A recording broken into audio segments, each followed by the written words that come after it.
Welcome, you are in the lab room. I'm your host, Lou. Thank you for joining me. Week 16, National Football League. San Diego Superchargers taking on the Oakland Raiders. AFC West, family business. What happens in the family stays in the family. Look, 7-7 Chargers needing a win, and they need a lot of help. They need to win out, get to 9-7, and hope that the Ravens and the Dolphins both lose out for them to get into the postseason. So a lot of work has to be done for the Chargers to get where they want to go, but it all starts with them. If they don't take care of their business, doesn't matter what anyone else does. Doesn't matter what the Dolphins does. Doesn't matter what the Baltimore Ravens do.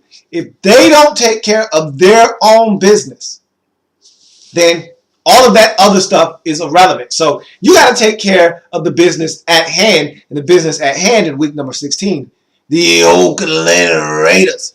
They have nothing to play for other than pride and stopping you from getting to the postseason. It's family business. They want to come out and they want to inflict pain on a family member. Misery loves company. And there's nothing like another family member who knows they're not going to the show. They're not getting a ticket to the dance.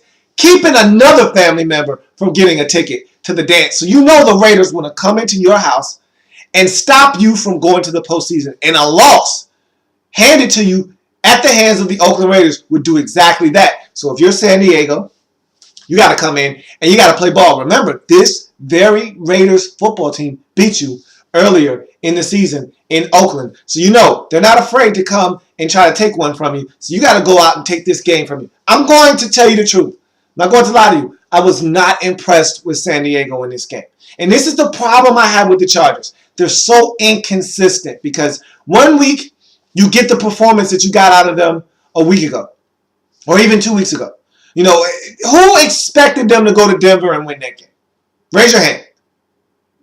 Yeah, I thought so. Now, there might be some Charger fans out there that legitimately thought they could win that game. And even some AFC West fans that thought, because I got a buddy of mine, Oakland Raiders fan, diehard Raiders fan, that swore up and down that the Chargers were going to win that game. He said he saw that one coming from a mile. Maybe if that's some AFC West family business and you understand what's going on in that division, then you might have seen that one coming. But for someone like myself, on the outside looking in, didn't see that one coming. Did not see the Chargers going into Denver and winning. But in that same breath, you come home against the Raiders and you play like this. Now, you won the game, but it was sloppy. It was a sloppy affair. Let's talk about it.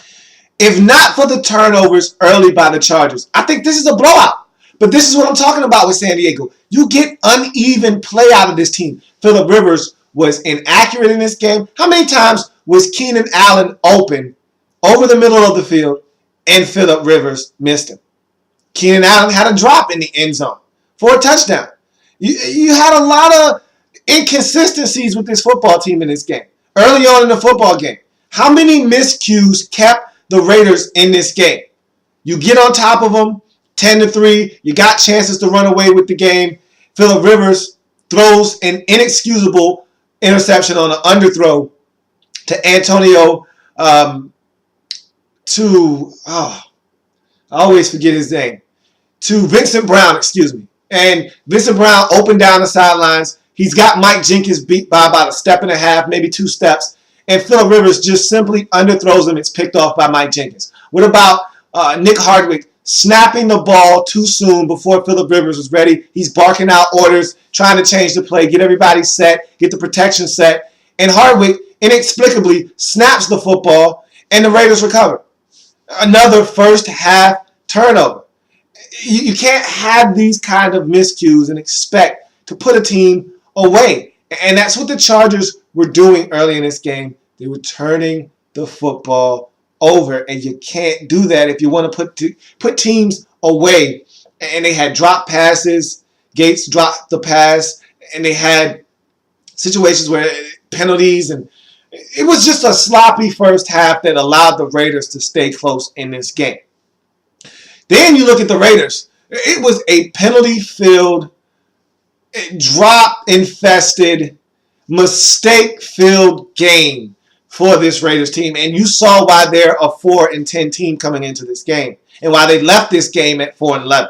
because they made every mistake that you make as a 4-win ball club, and we're in week 16. I mean, at the beginning of this game, let's just look at the first possession for the San Diego Chargers. Chargers started their own 9-yard line. And they probably would have had to have punted at least 3 times on this possession. But Raider mistakes, Raider penalties extended this drive. You had a hands to the face penalty on Jason Hunter. You had a encroachment penalty by Jason Hunter. You had a neutral zone infraction by Lamar Houston. I mean, the penalties just go on and on. That first possession was pathetic in terms of penalties. And the Chargers made them pay for it by getting a field goal out of that opening possession. And the Raiders simply made too many mistakes in the second half. Combining that with the first half mistakes that they made, they turned it over. And they kind of stayed away from the turnovers in the first half. But in the second half, that turnover bug bit them, and it bit them hard. They had the Phillip Rivers, the Matt McGloin interception. And he missed some guys in this game. Again, I think this game reinforces that he's a backup in this league. He misses a wide open Owale down the sideline, and he also misses a couple of open receivers down the field. And look, Streeter has to make that catch. Rod Streeter, and honestly, I think that is a catch. I think that's a touchdown late in the ball game that would get you within a score. But at the same time, Streeter has to be stronger with the football and come down with that. And Matt McGloin needs to make a better throw so that he doesn't have to wait on that football and allow the defender to get a chance to break it up. So there's a lot of factors going into that play. But Streeter has to catch that football. McGloin could have made a better throw, but Streeter has to be strong enough to hold on to that football and get that touchdown. But McGloin missed some guys in this game, and he made some mistakes. He got picked off by Eric Weddle. It was a great play. I actually thought that ball hit the ground, but, they called it an interception on the field. And they didn't see anything just irrefutable that could overturn that. And so it stayed an interception on the field. That led to Charger points. You look at the fumble on the kickoff by Jenkins. That led to more Charger points. So too many Raider miscues in that second half. You got a drop pass by Holmes. You got a drop pass by Streeter in the end zone. You get a drop at the very end of the game by Marcel Reese. How many penalties on that last possession by the Raiders that could have gotten them back within a score? They still had timeouts. They still could have gotten the football back. How many mistakes did they make on that final possession? Okay? That's the type of stuff that bad football teams do. You got the illegal formation penalty. You get a delayed game. You got false start. You name it, you did it, and you dropped the football on the last play on 4th down. So everything that could go wrong did go wrong for the Raiders in the second half. And again, that's why they're a 4-11 football team. If you're the Chargers, look, for as bad as you played in this game, you still won 26-13. So you did your part. And the Ravens lost, and so did the Dolphins. So you're still alive. Now you got to win in Week 17 versus Kansas City, and that's a game that is very winnable. And then you need help. And the Ravens are going to lose. The team that I don't think is going to lose is the Dolphins. I think they're going to beat the Jets at home, but you just never know. With this Dolphins team, they're Dr. Jekyll, Mr. Hyde. They could go at home against the Jets and lay an egg. The Jets defense could rise to the occasion and give you a Christmas gift. And so, who knows? You could conceivably win and get in week number 17. But you did what you had to do. It wasn't pretty. You made mistakes. You had turnovers. You had drops. You had penalties. The Raiders had opportunities to beat you in this game, and they just didn't take advantage of them. But you got the win. That's all that matters. Again, don't be pretty. Don't be cute. Be good. And you were good enough to win in this game, 26-13. Ryan Matthews, fabulous game.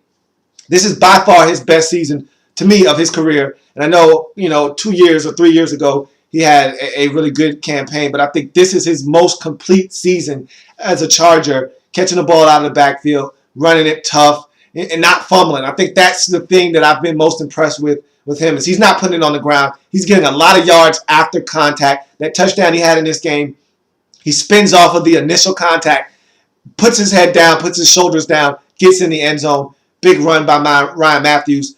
And I think that if you guys can win, you give yourself a shot. That's all you can ask for is a shot. And I tell you what, the Dolphins look really shaky right now. I expect them to beat the Jets, though. To be the bearer of bad news, I expect the Jets not to be able to go into Miami and win. I expect Miami to win that game versus the Jets, which would eliminate these Chargers from postseason contention. But all you can do is worry about yourself and win.